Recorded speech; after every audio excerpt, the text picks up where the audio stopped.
Welcome to Intercession Connects the World, Chapter 7. In this chapter, I will share on obedience. Obedience is the backbone of the biblical narrative, serving as the primary theme for humanity's relationship with God. From Genesis to Revelation, we see obedience as the conduit of blessing and the barrier against consequence. For Christians, and especially those deeply engaged in intercession, including standing in the gap for others, cities, and nations, obedience is not just a personal virtue, it is an essential operational protocol. Now I will share three key summaries about the importance of obedience, followed by the relevance to intercessors.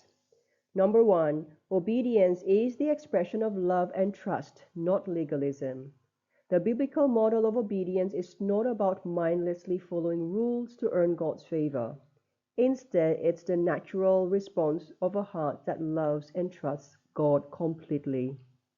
This is most clearly stated in John chapter 14, verse 15, where Jesus says, "If you really love me, you will keep and obey my commandments." Deuteronomy 11, verse 1 also states, "Therefore you shall love the Lord your God and always keep his charge, his statutes, his precepts, and his commandments. It is your obligation to him." Therefore, linking love and action inextricably. Number two, obedience positions us to receive God's blessings and protection. God's commands are not arbitrary. They are loving instructions designed for our good. Obedience aligns us with the divine order He established for human flourishing, thereby unlocking His promised blessings and sheltering us from unnecessary consequences. Deuteronomy chapter 12, verse 28 states, "Be careful to listen," some translations say obey, "to all these words which I am commanding you, so that it may be well with you and with your children after you forever, because you will be doing what is good and right in the sight of the Lord your God." The Hebrew word Shema means to listen or hear with the expectation that the listener or hearer obeys. This means that listening is not just a mental activity or hearing just as a means of picking up sound, but actually doing what is being asked. Matthew chapter 7, verses 24 to 25 talks about the two foundations, indicating the promise of a firm foundation in life's storms. So everyone who hears these words of mine and acts on them will be like a wise man who built his house on the rock. And the rain fell, and the floods and torrents came, and the winds blew and slammed against that house, yet it did not fall, because it had been founded on the rock. Blessing here is not merely material, it is holistic. Peace, purpose, guidance, and spiritual fruitfulness. Disobedience, on the other hand, creates friction in our relationship with God and often leads to natural consequences that bring hardship. Number three, obedience is a pathway to spiritual authority and effective service. In God's kingdom, authority is not seized. It is granted to those who have proven faithful and submitted to his authority. You cannot exercise God's authority if you are not under it.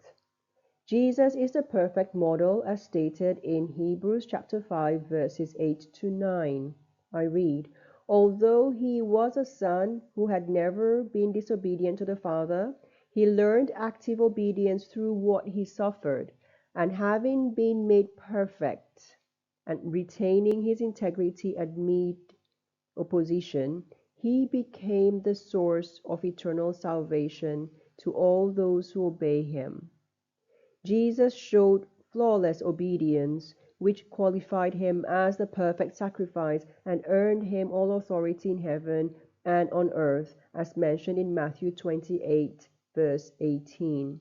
Hence, linking obedience to the power necessary for ministry. So here we can see that obedience builds spiritual credibility and maturity.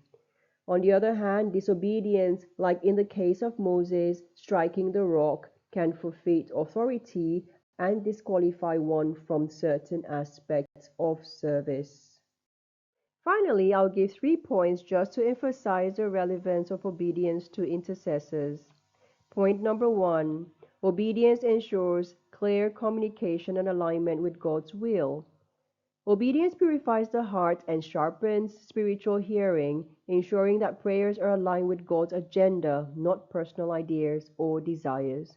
This is becoming like the watchman on the wall in Ezekiel chapter 33, verses 1 to 9, who must relay the true warning, not his own opinion. Point number 2, it is the source of spiritual authority in prayer. Intercession is spiritual warfare, and intercessors intercede based on the authority of Christ. However, willful unrepentant disobedience in lives of intercessors gives the enemy a legal right to oppose their prayers, while obedience closes the doors to the adversary.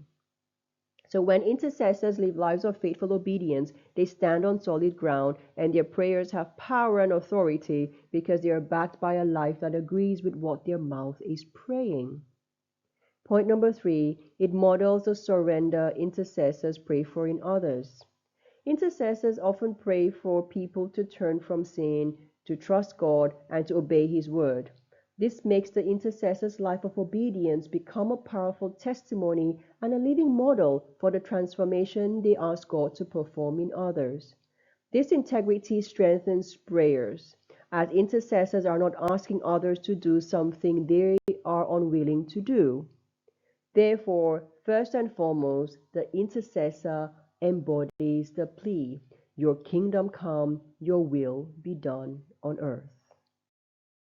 Thank you for taking the time to listen to this sharing. New recordings will be uploaded every 2 weeks, and I hope to see you there.